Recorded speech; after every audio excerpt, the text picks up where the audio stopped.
Opa pessoal do CFA, tudo bem? Instrutor Thiago Pereira, sejam muito bem-vindos aí à nossa segunda videoaula do curso de guarda-vidas. E hoje nós falaremos de um assunto de extrema importância, tá? Que nada mais é do que graus de afogamento. Esse realmente é um assunto importantíssimo. Por quê? Porque é uma tabela, é um quadro que me permite entender a gravidade, né, desse afogamento e saber qual conduta, né, qual tratamento adequado eu devo tomar de acordo com esse grau de afogamento, de acordo com essa classificação, beleza? De acordo com a gravidade do afogamento. É muito importante eu saber classificar os graus e saber quais as condutas adequadas, as condutas a seguir para que eu possa reverter um quadro complicado como esse, né, de afogamentos. Nós sabemos que existem 6 graus de afogamentos, tá? 6 graus de afogamentos, e cada grau, né, como grau 1, 2, 3, 4, 5 e 6, eles vão evoluindo, né, gradativamente as consequências, os sintomas, tá? Por isso é de extrema importância que a gente saiba reconhecê-los, saiba classificá-los, né, e entender qual a melhor conduta a ser tomada de acordo com a necessidade, de acordo com os graus, né? Entender a conduta adequada para aquele determinado grau. Para quê? Para poder ter uma eficácia, né? Ter uma reação com eficiência. Por exemplo, eu não posso tratar um grau 6 com a conduta de grau 1, beleza? Então eu tenho que saber qual é o grau, qual a conduta que devemos seguir. Isso é muito importante, beleza? Isso é um assunto de extrema importância, você saber como reconhecer o grau e saber qual a conduta adequada a ser aplicada, né? Qual o procedimento aplicado em uma situação como essa, beleza? Em uma situação desta natureza. Então vamos lá. É como eu falei, esses graus, né? Ele me permite ao socorrista estabelecer a gravidade de cada caso, indicando a conduta a ser seguida. A classificação não tem caráter evolutivo, devendo ser estabelecida no local do afogamento, beleza? Ou com relato do primeiro atendimento, estabelecendo uma evolução de melhora ou piora do quadro que está tabulado ao prognóstico, beleza? A cada grau possa fornecer uma avaliação evolutiva de boas práticas ou não. Olha só, atenção. É como eu falei para vocês, esse quadro, ou seja, essa situação vai me permitir entender, né, quais são os sintomas, qual a gravidade do problema, né, qual a gravidade daquele grau de afogamento. Por que eu tenho que realmente saber qual é a conduta correta? Porque se eu aplicar uma conduta errada em um grau de afogamento específico, não vai dar certo, beleza? O grau aliás, essa gravação da vítima, a complicação vai continuar evoluindo. Ou posso até prejudicar essa vítima se eu não souber o que estiver fazendo. Se eu não souber qual conduta a ser seguida de acordo com a situação. Por isso é importantíssimo. Por quê? Porque esse quadro ele vai me dar a permissão de entender qual a gravidade e saber qual realmente é a conduta a ser seguida, qual o tratamento adequado para a situação. Beleza? Então vamos para cá, para esses graus. Nós sabemos que existem 6 graus de afogamento, grau 1, 2, 3, 4, 5 e 6, tá? Mas antes dos graus de afogamento, existe uma fase muito importante que vocês saibam também, que nada mais é do que a fase do resgate. E o que é essa fase do resgate? O resgate é o momento em que há uma vítima no meio líquido, onde perdeu o controle da situação, e o profissional guarda-vidas ele precisa fazer a retirada dessa vítima do meio líquido. Só que ao chegar com essa vítima no local seguro, ele constata que essa vítima não apresentou nenhum indício de afogamento, nenhuma aspiração de líquido, não apresentou nenhum sintomas, não apresentou tosse, espuma, nada disso. Se ela não apresentou nenhum indício de afogamento, nenhum indício de aspiração de líquido, eu não posso classificar como grau de afogamento. E aí é que entra essa fase chamada de resgate. Por quê? Porque é uma situação onde a vítima perdeu o controle da situação. Exemplo, ela poderia estar tomando banho, né? De repente não conseguiu mais topar o pé no chão e por algum motivo ela perdeu o controle da situação, ficou nervosa, desesperada, começou a se debater, né? Isso varia de caso para caso. Existem vítimas que se afogam tranquila, existem vítimas que se afogam já no desespero, se debatendo, né? Bem desesperada mesmo. Então, isso varia de pessoa para pessoa, de vítima para vítima, cada caso é um caso, beleza? É muito importante saber isso aí, que elas não são iguais, as vítimas não são iguais. Cada caso é um caso. Cada vítima vai reagir de uma forma diferenciada da outra. Isso é muito importante saber isso, tá? Então, resgate é a situação em que a vítima precisou ser retirada do meio líquido, porém não apresentou indícios de afogamento, indícios de aspiração de líquido, beleza? Em hipótese alguma teve algum indício de aspiração de líquido. Não apresentou tosse, não apresentou espuma, então não deve ser classificada como grau de afogamento, e sim como a fase de resgate, tá? É importante saber disso aí. Beleza, pessoal? Então vamos para cá. Vamos entender agora rapidamente os sintomas, né, dos graus de afogamento, os sintomas para cada grau de afogamento, e saber depois quais são as condutas que eu devo aplicar, né, quais os procedimentos para cada grau desses, tá? De acordo com as suas devidas classificações aí numéricas, de 1 ao 6º grau. Beleza? Vamos para cá. Grau 1, senhores. No grau 1, acredito que cada um de vocês aqui já passou por uma situação como essa. Quem já tomou banho em piscina, em praias, em rios e por aí vai. Já passou pela situação do primeiro grau de afogamento. Por quê? Porque é uma questão mais simples. É aquela questão onde a vítima apresenta apenas tosse. Beleza? Por isso que eu digo que vocês já passaram por uma situação como essa, porque essa vítima vai apresentar apenas tosse. O que é essa tosse? Nada mais é do que o mecanismo de defesa do corpo do ser humano, beleza? Nós temos o local somente para a passagem do oxigênio, né? Entra a obtenção de oxigênio, liberação de gás carbônico, a troca gasosa e de repente vem líquido, beleza? Esse espaço é somente para a passagem do ar e de repente vem água. Então vai gerar uma espécie de conflito, uma disputa pelo espaço, beleza? Então essa respiração da vítima, consequentemente, irá ficar comprometida devido a essa invasão, né? Essa pequena obstrução aí de líquidos não corpóreos nas vias aéreas. Beleza, pessoal? Então, vai haver esse conflito, essa dificuldade respiratória aí. Isso vai variar de acordo, né, com a quantidade gradativa de líquido que essa vítima for aspirando. Então, por isso é que os graus eles vão evoluindo de acordo com a quantidade de líquidos, né, com o tempo. Vai sendo evoluído aí os graus de afogamento. Por isso que é importante saber, né, reconhecer os sintomas para que a gente possa identificar e classificar o grau correto e saber quais condutas nós devemos tomar de acordo com os graus que foram classificados, tá? Então, grau 1, apenas a presença de tosse. Grau 2, notem que o grau 2 ele já dá uma evoluída, tá? Então, do grau 1 para o 2 evolui um pouco, do 2 para o 3 evolui mais um pouco, do 3 para o 4 e assim por diante. Vai de um para o outro, vai dando como se fosse uma escadinha. Eles vão evoluindo. Ou seja, vai aparecendo mais sintomas ou sintomas diferenciados, sintomas mais complexos, nos quais eu preciso saber o que está acontecendo, saber o porquê desses sintomas mais complexos e quais condutas a ser tomadas. É muito importante. Vamos lá. Então, no grau 2, tosse, espuma na boca e espuma no nariz.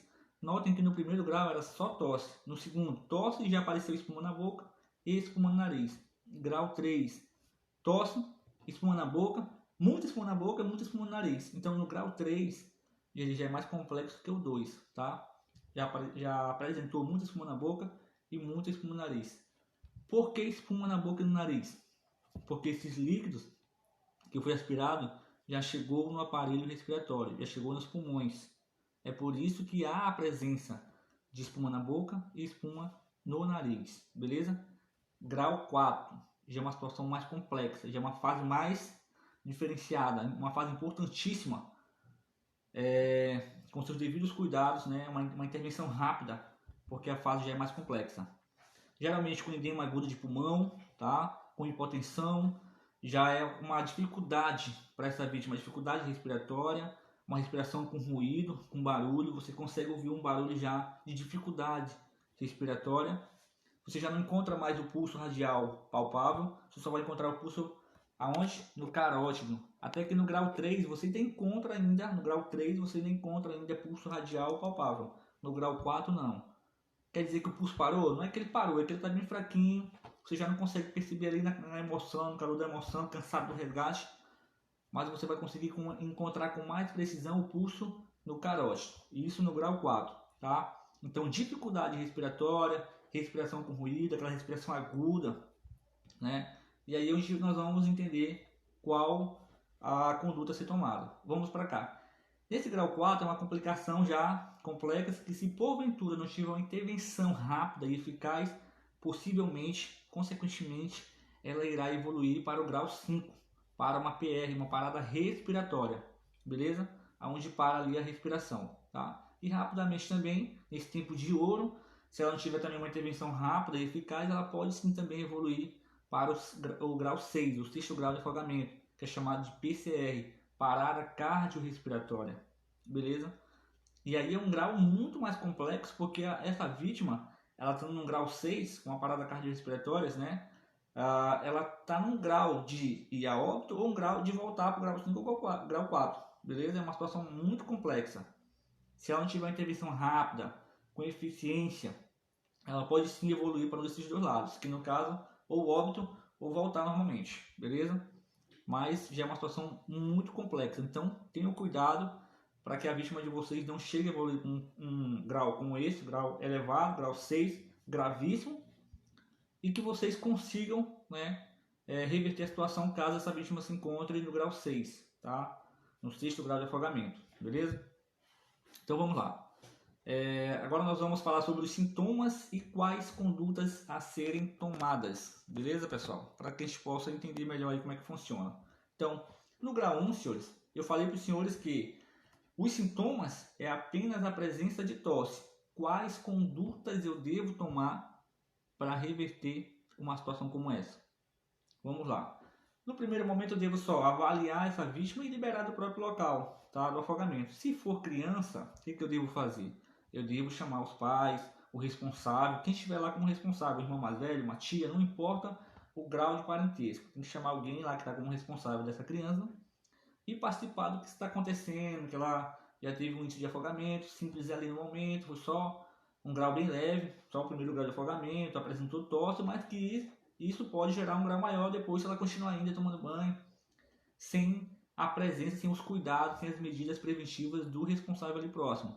Ou seja, o adulto tem que estar a um braço de distância da criança, por motivo de segurança, beleza? Então a gente vai participar dessas situações, né, de forma educativa, de forma bem educada mesmo, para que o responsável tome medidas preventivas. Você está alertando ali sobre uma complicação de um próximo grau, de um afogamento, de um quadro mais sério.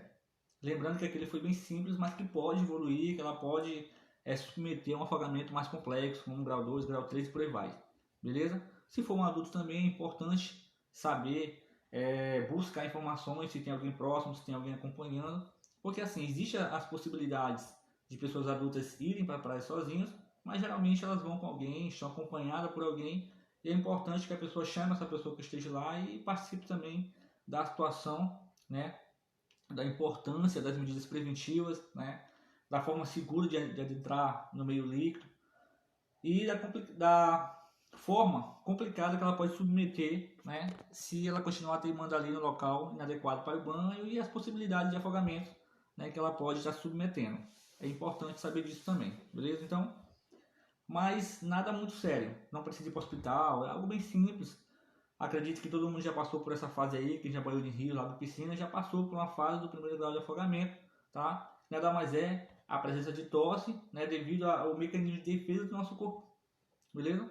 Entrou no espaço, que é somente para o ar, de repente vem água, vai ter esse conflito realmente, o nosso corpo vai reagir, né, de forma com uma defesa, e aí vai ter essa tosse, beleza? Então, beleza. Então, no grau 1, bem simples. No grau 2, né, que já apresenta tosse e espuma na boca e no nariz, beleza? Ou no nariz, nos dois juntos, tá? Ou aparece só espuma na boca ou só no nariz, ou pode aparecer um pouco nos dois, beleza? Existem essas possibilidades. E lembrando que cada vítima, cada caso é um caso, tá? Ninguém vai ser igual, porque eu vi na vítima tal que era só no nariz. Mas pode ser que no Rafael seja no nariz e no João pode ser no nariz e na boca. São possibilidades. Cada caso é um caso. Então nós temos que estar abertos para possibilidades. Beleza? e saber entender a situação no momento e saber como conduzir, beleza? Então vamos lá. Qual conduta eu devo tomar, né? Devo estar procedendo diante de uma vítima que se encontra no grau 2. Vamos lá. Eu tenho que fazer o quê? Eu tenho que propor para essa vítima repouso, aquecimentos e medidas que visem o conforto e a tranquilidade do banhista, beleza? Então, nesse caso do grau 2, vamos lá. Oxigênio nasal de 5 litros por minuto, aquecimento corporal, repouso, tranquilização e observação hospitalar por 24 horas, beleza? Então, o que eu tenho que fazer essas medidas que visem conforto para essa vítima? Porque geralmente, senhores, vítimas de grau 1, grau 2 até grau 3 no mar, elas estão agitadas, tá? Elas estão muito agitadas, muito nervosas, então eu tenho que tranquilizar elas de alguma forma, beleza? Conversar, tentar, se puder conversar, tranquilizar, manter ali a tranquilidade, passar confiança para a vítima. E de acordo com as situações, se precisar, oxigênio nasal. No caso do grau 2, oxigênio nasal a 5 litros por minuto, aquecimento corporal, repouso, tranquilização e observação hospitalar por 24 horas. Isso significa o quê? Que eu tenho que acionar o socorro, ou se tiver alguma equipe médica mais próximas, da mesma forma, acionar e pedir que eles, né, a levem para o hospital para observação hospitalar, beleza? Isso por 24 horas aí no grau 2. Porque, como eu falei para os senhores, se há espuma na boca, se há espuma no nariz, é porque esse líquido já chegou nos pulmões, já chegou no aparelho respiratório. É por isso que gerou espuma, beleza? É por isso que há essa presença de espuma na boca e no nariz, beleza? Vamos aqui para o grau 3. Então, no grau 3, essa vítima já apresenta muita espuma na boca, muita espuma no nariz e com pulso radial ainda palpável. Lembra que eu falei para vocês? E qual o tratamento adequado para essa vítima do grau 3? Oxigênio por máscara facial a 15 litros por minuto no local do acidente, posição lateral de segurança sobre o lado direito, internação hospitalar para tratamento em CTI, em Centro de Tratamento Intensivo, beleza? Por quê? Porque nesse grau 3 já houve uma complexidade maior do que o grau 2, beleza? A quantidade de líquidos aspirados foi maior, beleza? Então, consequentemente, se for maior, os cuidados têm que ser mais intensivos, beleza? Grau 4. Essa vítima já apresenta muita espuma na boca, muita espuma no nariz, sem pulso radial palpável, beleza? Você já não vai mais encontrar pulso no radial palpável, beleza? Ou você pode não encontrar devido àquela emoção de estar fazendo resgate, o cansaço, o esforço físico muito grande, e você não vai encontrar com facilidade. Então, vai ser mais fácil você encontrar no carótido, beleza? Já vai estar bem fraquinho no radial. Então, mais fácil de encontrar, vai ser mais preciso, com mais eficiência no carótido. E qual procedimento, quais condutas eu devo ofertar, né? Devo conduzir para essa vítima que se encontra no 4º grau de afogamento. Muito importante isso. Oxigênio por máscara a 15 litros por minuto no local do acidente. Observe a respiração com atenção. Pode haver parada de respiração, ou seja, rapidamente ela pode evoluir para a PR, né? Pode ter uma parada respiratória. Posição lateral de segurança sobre o lado direito. Sim, também. Ambulância urgente para melhor ventilação e infusão venosa de líquidos, beleza? Então isso é muito importante entender essa situação, beleza? Internação em CTI com urgência, porque no grau 4, como eu falei para os senhores, é um grau no qual essa vítima já está com dificuldade respiratória, com a respiração com ruído, beleza? A respiração está realmente comprometida, por quê? Pela aspiração gradativa de líquidos, por uma coluna de líquidos, né? Gradativamente. Ou seja, a respiração ficou comprometida por quê? Porque aquele espaço da respiração era somente para a passagem do ar e de repente, né, se encontrou com líquido, gerou uma coluna de líquidos gradativamente aí, beleza? Então, consequentemente, vai ter uma dificuldade respiratória, vai ter uma problemática ali. Aquele espaço lá está sendo disputado, tá? Entre a questão do ar, né, a troca de oxigênio, troca gasosa, obtenção de oxigênio, liberação de gás carbônico e mais água que não era para ter água, beleza? Então vai haver uma dificuldade respiratória, bacana? Então, internação em CTI com urgência, beleza? Oxigênio, beleza? Se for necessário, posição lateral de segurança, lado direito, ambulância urgente para melhor ventilação e infusão venosa de líquidos, caso sejam necessários aí também, beleza? Lembrando que é uma situação que cada caso é um caso, tá? Existem vítimas que, por ser um pouco mais forte ali, tem aquela questão, ela vai conseguir se reagir um pouco melhor. E tem vítimas não, que ela vai ficar num quadro mais complexo mesmo. A parte clínica, então, já vai estar, beleza? Bem comprometida, pode-se dizer assim. Cada caso é um caso.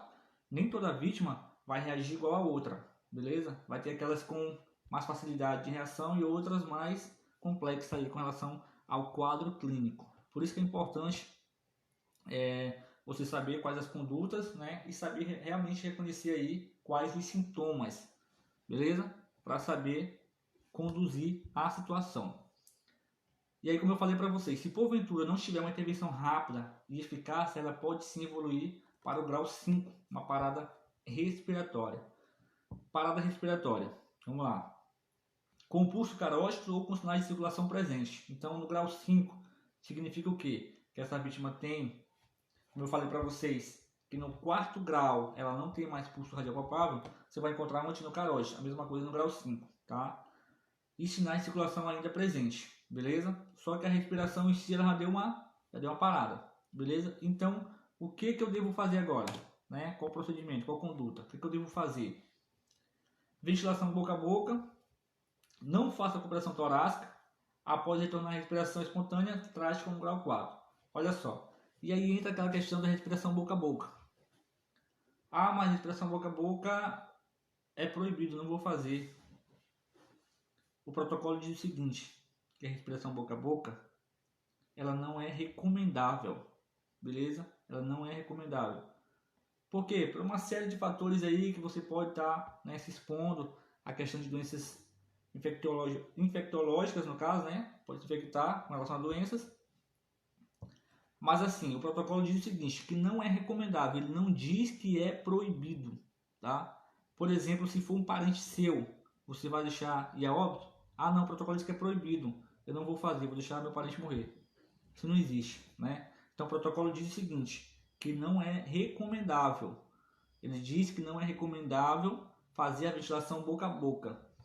A não ser que você tenha equipamento, que tenha lá um pocket mask, que possa lá como fazer, se tiver um BVM para ofertar a ventilação, tá? Mas é aquela questão, pessoal. O protocolo diz que não é recomendável. Se porventura a pessoa fizer e submeter aí a se infectar de alguma doença, ela vai responder por ela mesma. Ou seja, o órgão que ela está trabalhando, a pessoa não vai ter respaldo por lá. Tranquilo? A pessoa fez porque quis, ela sabia, né, que o protocolo disse que não era recomendável, e aí existe uma série de fatores aí que você pode tentar buscar e existem esses meios para se sobressair, tá? Mas assim, numa situação complexa, se for um parente seu, você vai poder fazer sim. O protocolo não vai te proibir de fazer. Você fez, salvou a vida e pronto, beleza? Ele diz que não é recomendável, porque você pode estar colocando a sua vida, né, a sua saúde ali em risco, tranquilo? Não é recomendável, é diferente de proibido, beleza? Mas é bom você estar sempre o quê? Preparado, uma pocket marca ali no bolso, mas uma hora ou outra pode haver uma possibilidade de você se deparar com afogamento, ou mesmo com sua família, com um parente, alguém, sei lá, tudo pode acontecer. De repente você encontrar alguém se afogando, aí pode ser até em casa mesmo, isso acontece, né? Uma piscina em casa aí, um churrasquinho em casa, de repente ele banho na caixa d'água ali, banho na piscina e pode haver um afogamento. Então você vai ter que fazer o quê? Você tendo um conhecimento técnico aí, você vai ter que aplicar uma ventilação, né? Numa vítima que esteja precisando de ventilação, você vai ter que ofertar essa ventilação para essa vítima, no caso. Se você não tiver um pocket marca, e aí você vai fazer a ventilação boca a boca. Então, mais uma vez, o protocolo diz que não é recomendável, ele não determina lá que é proibido. Ele diz que não é recomendável fazer, né, uma série de fatores. Beleza. E aí essa vítima ela pode evoluir, tá? Então, se porventura você ofertou ventilação e essa vítima retornou à ventilação, trate ela como grau 4. Bota em PLS, tranquilize, aquela questão toda, beleza? E mesmo assim caminhe para o hospital, porque se ela ficou numa parada respiratória devido à complicação da respiração por coluna de líquidos, né, que entrou gradativamente, então significa que os pulmões estão comprometidos. Os pulmões podem ter um edema pulmonar, beleza? Um edema agudo pulmonar. Então essa vítima realmente precisa ir ao hospital, precisa de oxigênio quando chegar no hospital, precisa de um tratamento mais intensivo, beleza?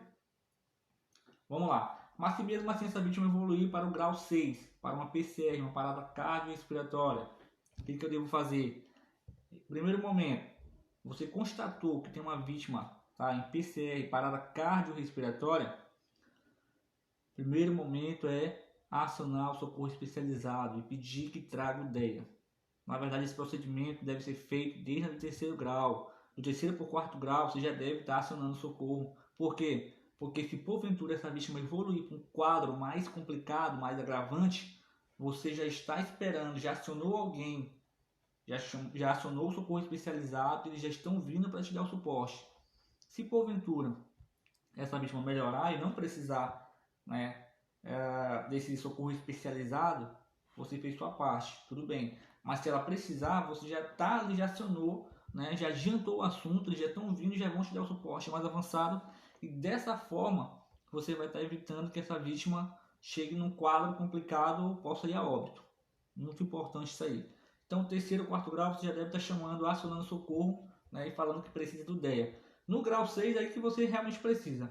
No grau 4 é muito importante que você faça isso. No grau 5 você tem que fazer isso. No grau 6 ou você faz ou a vítima pode ir a óbito. Então é muito importante que você esteja atento para essa questão. No grau 6, constatou que a vítima está em PCR, parada cardiorrespiratória, você deve acionar o socorro especializado e pedir que traga o DEA. Beleza? Isso tem que ser feito. Pedir que traga o DEA. E aí você vai, acionou o DEA, acionou o socorro especializado, pediu que traga o DEA, você vai iniciar as manobras de RCR ou RCP, tá? Tem muita gente que não conhece, né, o que é RCR, só sabe que é RCP. Inclusive em algumas provas, algumas pessoas acabam errando. Quando eu coloco RCR, a pessoa acaba errando. Beleza? Então RCR significa reanimação cardiorrespiratória. É a mesma coisa de reanimação cardiopulmonar. Tranquilo? A diferença é só a letra lá no começo, pessoal, mas o segmento é o mesmo. Importante saber disso, tá? Então, reanimação cardiopulmonar, RCP, tá? Boca a boca, mais 30 compressões cardíacas com socorrista 2x15, com 2 socorristas, beleza? Ou seja, 15 compressões, 2 ventilações, quando tiver 2. Mas o mais comum é aquela questão de um segura na cabeça lá para ofertar a ventilação, né? Alinhar aqui a questão da cervical, estabilizando a cervical, permeando a passagem do ar, beleza? Para na hora de ofertar a ventilação ter uma eficiência melhor. Uma questão muito importante, senhores, no grau 5, voltando aqui para o grau 5. Grau 5, parada respiratória. Quando você for ofertar essa ventilação, existe a possibilidade desse... Desculpe aí, pessoal. Vamos lá. Pode ser que no grau 5, senhores, deixa eu só aqui alinhar aqui uma questão aqui rapidinho, para que não haja isso novamente, tá? Beleza, vamos lá. Deixa eu aqui minha câmera aqui. Vamos lá. Senhores, no grau 5, pode ser que quando você for ofertar a ventilação, essa ventilação tem resultado, tem eficiência, né? Você vai conseguir ver a expansão torácica. Então, isso significa que essa ventilação está conseguindo chegar no aparelho respiratório. Você ofertou ventilação artificial, ventilação mecânica, através do BVM ou boca a boca utilizando pocket máscara, e você ofertou a ventilação, né? E viu que essa ventilação teve eficiência, chegou até o aparelho respiratório.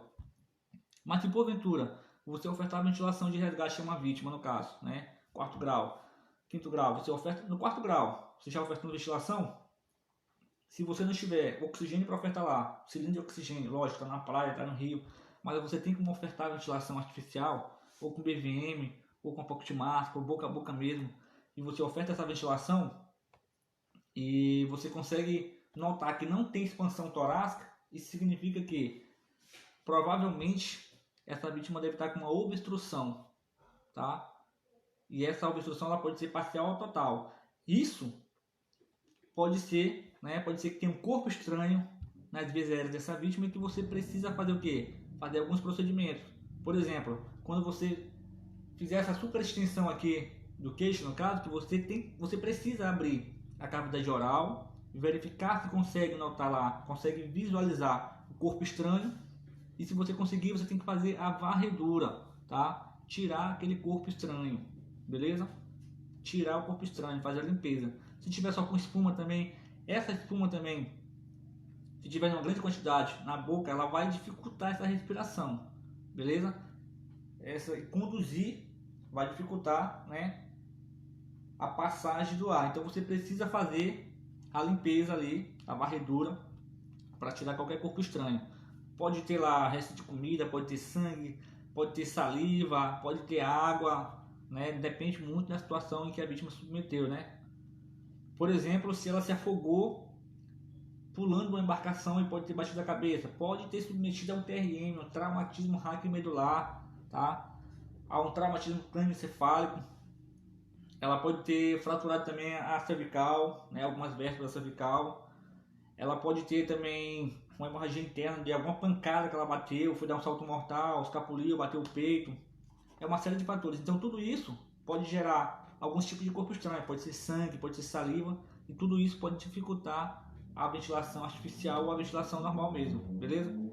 Então o que você deve fazer? Abrir a cavidade oral, verificar se tem corpo estranho. Se tiver, tentar fazer a limpeza. E depois ofertar novamente aí a ventilação artificial. Beleza? E verificar se tem expansão torácica. Se tiver expansão torácica, sim, significa que essa vítima está recebendo a ventilação que você está ofertando e está chegando, está tendo eficiência, está sendo eficácia, está chegando até o aparelho respiratório, até os pulmões, beleza?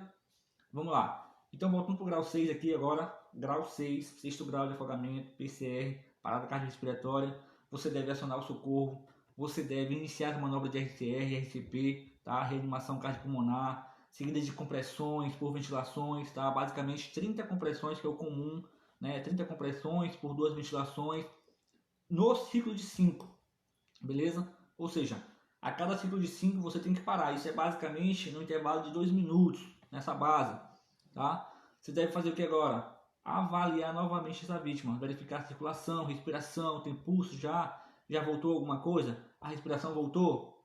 O pulso já voltou? Se a respiração voltou, você não vai mais ofertar a ventilação, beleza? Voltou pulso, mas não voltou respiração. Tem que fazer o que, senhores? Então é uma questão complicada, você tem que entender o que está acontecendo, beleza? Você, a cada ciclo de 5, no caso, basicamente 2 minutos, você tem que estar fazendo a avaliação novamente, beleza? Quando que eu devo parar de fazer as compressões torácicas, de fazer as manobras de RCP? Até o socorro especializado chegar, ou até alguém assumir o meu lugar lá fazendo essas manobras aí, ou até a vítima voltar, ou até não aguenta mais. Mas eu não posso parar normalmente, eu cansei e vou parar. Por quê? Porque a vida daquela vítima depende do meu socorro, depende da equipe que estiver lá fazendo atendimento, ou depende do indivíduo que estiver sozinho fazendo atendimento. Beleza? Se eu parar, se eu estiver sozinho e eu parar, quem vai socorrer essa vítima? Ela pode então evoluir para um quadro chamado óbito. Beleza? Então, a vida da vítima depende de vocês. Então, façam isso com amor, com cautela. Saibam o que estão fazendo. Beleza? Acione o socorro especializado antes de iniciar as manobras de RCR. Beleza? É muito importante. Beleza, pessoal? Se os senhores tiverem alguma dúvida ainda mais com relação à questão de grau de afogamento, nós vamos estar discutindo aí lá no WhatsApp. Vocês podem estar chamando que nós vamos falar sobre isso. Beleza? Vou adiantar aqui um pouco e falar sobre a questão do elo da cadeia de sobrevivência do afogamento, que é muito importante também, tá? Isso faz total diferença aí para quem entende como é que funciona essas 5 etapas, esses 5 elos que formam aí a cadeia de sobrevivência do afogamento, tá? A cadeia de sobrevivência do afogamento é um passo a passo que inclui todas as ações, desde como evitar o afogamento até o hospital. Quando necessário, como o afogamento envolve principalmente a assistência antes do hospital, prestada em um ambiente altamente hostil à água e usualmente realizado por leigos sem treinamento, necessita de uma abordagem educativa diferenciada de outras patologias no sentido de reduzir estes dramáticos números, tá? Então vamos lá. O elo da cadeia de sobrevivência, né, ele é formado ali por 5 elos, 5 fases, que eu posso dizer para vocês, 5 etapas importantíssimas, assim como eu li agora para os senhores, que fala de evitar o afogamento, ou seja, o método da prevenção, que é muito importante. Então, esse primeiro elo fala sobre o quê? Fala sobre a prevenção, como que eu vou prevenir, quais são as medidas que eu posso tomar para evitar que aconteça um acidente, Por exemplo, eu vou no parque aquático com a família, levo crianças. Quais os procedimentos que eu vou adotar se eu estiver com uma criança, se eu estiver com 2 crianças, com os meus parentes, sobrinhos e por aí vai. Com adultos mesmo, se eu tenho conhecimento e a outra pessoa às vezes não tem conhecimento com relação ao assunto, eu já posso estar passando para ela, beleza? Não necessariamente eu vou estar passando conhecimento só se eu tiver instrução. Não, pelo fato de eu estar com alguém, são coisas que todo mundo deveria saber, né, sobre a questão de emergências aquáticas. Mas infelizmente nós estamos no Brasil. Então, tem certas coisas aí que a pessoa morre e não conhece, tá? Então, pelo fato de eu ter o conhecimento na área, eu posso estar ajudando alguém. Dessa forma eu vou estar evitando que alguém se afogue, eu vou estar evitando, né, um acidente do tipo e vou estar aí ajudando a salvar vidas, beleza? Então, crianças à distância de um braço, mesmo que saibam nadar. Então, aquela questão, alguns pais, né, confiam demais porque a criança sabe nadar, aprender a nadar em piscina, você coloca na praia ali, vão tomar uma cervejinha e esquecer dos filhos, porque eles sabem nadar. E aí é que mora o perigo, a autoconfiança, nesse caso a autoconfiança dos pais, e os filhos podem submeter a alguma situação, né, desagradável lá na água, lá no meio líquido, e pode aí submeter a um afogamento, beleza? Pode te machucar, pode pegar um caixote, e tudo isso pode acontecer, então pode gerar um afogamento. Então, em praias, em piscinas, crianças à distância de um braço, tá? Com objetos flutuantes, beleza? Uma outra questão muito importante é você deve optar geralmente pelo colete, tá? O colete ele é mais seguro. Ah, mas eu tenho uma boia, eu peguei uma câmara de pneu, eu enchi aí, tá legal. Eu coloquei lá os como é que eu posso dizer? Esqueci o nome técnico agora, mas eu vou falar o nome que os senhores vão conseguir entender. Aquelas boiazinhas que eles botam no braço, esqueci o nome agora técnico, né? Coloca no braço, pronto, tá seguro. Coloca aqui uma boia aqui de golfinho, uma boia aqui de jacaré, alguma coisa, tá seguro. Senhores, é comprovado cientificamente, tecnicamente, que boias não são tão eficazes quanto o colete. Por quê? Olha um exemplo muito fácil. Uma criança ela pode estar de colete, ou aliás, ela pode estar de boia, e de repente ela tentando fazer alguma coisa, brincando, ela pode virar de cabeça para baixo e as perninhas para cima. Dependendo da criança, ela não vai conseguir, ela não vai ter essa eficiência de conseguir retornar, porque a boia atrapalha. A boia dá uma certa estabilidade de segurança, uma falsa estabilidade de segurança. E aí, quando a coisa acontece errado, a vítima não consegue virar, né? A criança não consegue virar com a cabeça para cima normalmente para poder se desvencilhar daquela situação. E aí ela pode submeter a um afogamento se não tiver um adulto próximo lá, à distância de um braço, para intervir na situação. Beleza? Então, em uma situação dessa, prefira o colete. O colete ele é mais seguro, tá? A pessoa pode virar de frente, virar de costas, ele vai estar ali. A parte principal, que é a parte das vias aéreas, a parte do pulmão, da cabeça, ela vai estar acima da superfície líquida. Beleza? Então vai evitar possibilidades, né? Vai reduzir, minimizar ali as possibilidades de afogamento. Não quer dizer que é 100% seguro que foi lá não vai mais se afogar porque está de colete. O colete ele dá o suporte para a vítima, não, para a pessoa em si, o banhista, não afundar, não submergir. Mas isso não quer dizer que essa vítima não pode se afogar, né? Isso aí é complexo, beleza? Então, nada onde estiver com segurança, que exista segurança de guarda-vidas, é muito importante. Essa é uma questão importantíssima. Ao você ir à praia, encontrou o guarda-vidas, vá até ele, pergunte, né, peça orientação para que ele te diga onde é o melhor local, melhor lugar para que você possa usufruir, tomar banho, brincar, ficar à vontade com a família, tá? Então, primeiro passo, peça orientação para o profissional que estiver no local. Peça orientação para o guarda-vidas. É muito importante isso. Beleza?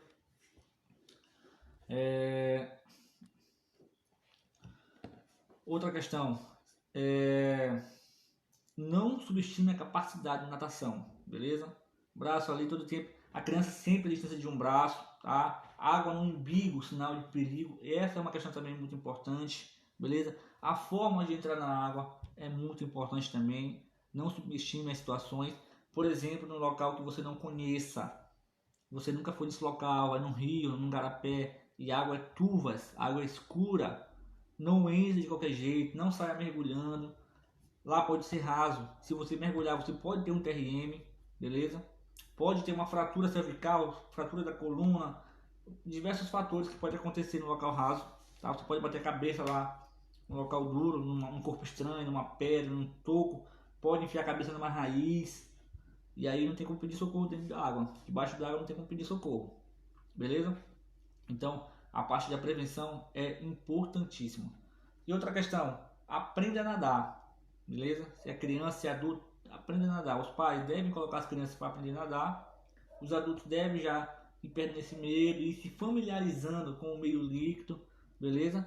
Para poder conseguir se sobressair em uma possível situação complexa aí de possibilidades de acidentes relacionados ao afogamento, beleza? Então a prevenção é um conjunto de medidas que eu posso estar utilizando a fim de evitar, né, os acidentes, né, relacionados ao meio líquido, beleza? Relacionados ao afogamento.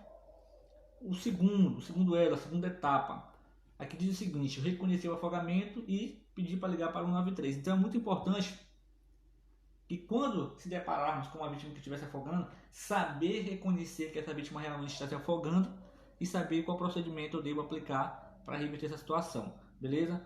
Por exemplo, eu vou afirmar aos senhores que só vai haver afogamento quando houver falha na prevenção. Essa falha veio de onde? Essa falha pode ter vindo, se for no local de guarda-vidas, pode ter sido culpa do guarda-vidas, pode ter sido culpa do banhista. O guarda-vida pode ter orientado o banhista e o banhista não ligou, não obedeceu, né? Pode ter sido culpa dos pais, pode ter sido culpa do dono do estabelecimento do parque aquático, pode ter sido da gestão, né? É uma série de fatores. Eu não vou botar culpa em ninguém, mas eu garanto aos senhores que quando houver afogamento, seja em qual for o lugar, houve falha na prevenção e a culpa é de alguém, tá? Então vamos lá. Se você vê uma vítima se afogando, saiba reconhecer e saiba como proceder. Liga para o socorro, peça ajuda. Não entre na água de imediato. Procure alguém que possa, um profissional que possa efetuar o salvamento, beleza? O terceiro diz o seguinte: forneça a flutuação. Evite que a vítima entre em submersão. Ou seja, se você puder oferecer uma boia, um galho de árvore, uma corda, uma garrafa PET, alguma coisa que você possa ofertar para essa vítima, para que ela se sinta segura, que ela realmente está segura, beleza? Ela sentir uma segurança para que você ganhe tempo enquanto o profissional chegue para fazer o salvamento. Ou uma pessoa que tenha conhecimento, né? Não necessariamente um profissional, um guarda-vidas, mas uma outra pessoa que tenha conhecimento, que consiga fazer o salvamento, ela chega a tempo para efetuar esse salvamento, beleza? Então forneça a flutuação para poder ganhar tempo. Peça para a vítima manter tranquilidade, se você puder, ter o contato, conversar com ela, manter tranquilidade ali, para evitar qualquer tipo aí de complicação lá na situação do afogamento. A quarta etapa, remova da água, se for seguro para você. Ou seja, quando você for adentrar na água para fazer o resgate, ou viu uma situação complexa como essa, só entre na água para efetuar o resgate se você estiver seguro que você consegue fazer o salvamento. Se você é um profissional que trabalha como guarda-vida no caso, profissional de salvamento aquático, e você sabe que tem os conhecimentos técnicos, que está preparado psicologicamente, que tem a habilidade física e as habilidades técnicas, você pode sim efetuar o salvamento. Mas se você for uma pessoa leiga que não tem o conhecimento, né, uma pessoa leiga ela não deve entrar na água para fazer o salvamento. Por quê? Porque, desculpa aí, senhores, ela pode se transformar em mais uma vítima. E aí, quando uma outra pessoa chegar para fazer o salvamento, ela vai ter duas vítimas para fazer o resgate, tá? Então, ela vai dificultar o atendimento para uma, já vai ser duas vítimas, vai complicar a situação, tá? Então, tente ficar ali na borda, observando para onde a vítima está indo, caso tenha alguma correnteza, né? Tente fornecer algum flutuador, algum objeto de flutuação, né? Indique para onde é que está, chame o profissional para efetuar o salvamento e dê aquele suporte no que puder, chamando socorro, né? Direcionando para onde que a vítima foi, caso tenha corrente e por aí vai. E a quinta etapa é o suporte básico de vida. Depois que o profissional fizer a retirada da vítima do meio líquido, vai precisar fazer o atendimento, tá? Geralmente na praia, se tiver 2 profissionais, 3 profissionais, um vai fazer o salvamento, o outro fica dando suporte, e aí quando chegar o que trouxe a vítima passa para o outro que estava dando suporte e ele vai fazer o atendimento. Pelo fato de estar mais descansado, ele vai fazer o atendimento a essa vítima lá de acordo com as necessidades.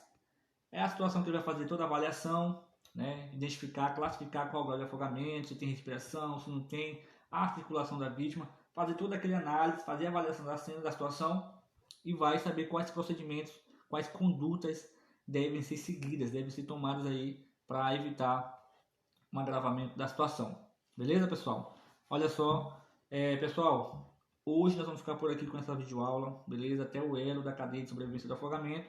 E aí na próxima aula nós vamos falar aí sobre a questão das medidas de prevenção e da continuidade à nossa aula, beleza? Então por hoje nós vamos ficar aqui no elo da cadeia de sobrevivência do afogamento, beleza, pessoal? Agradeço a todos aí, um abraço e até mais.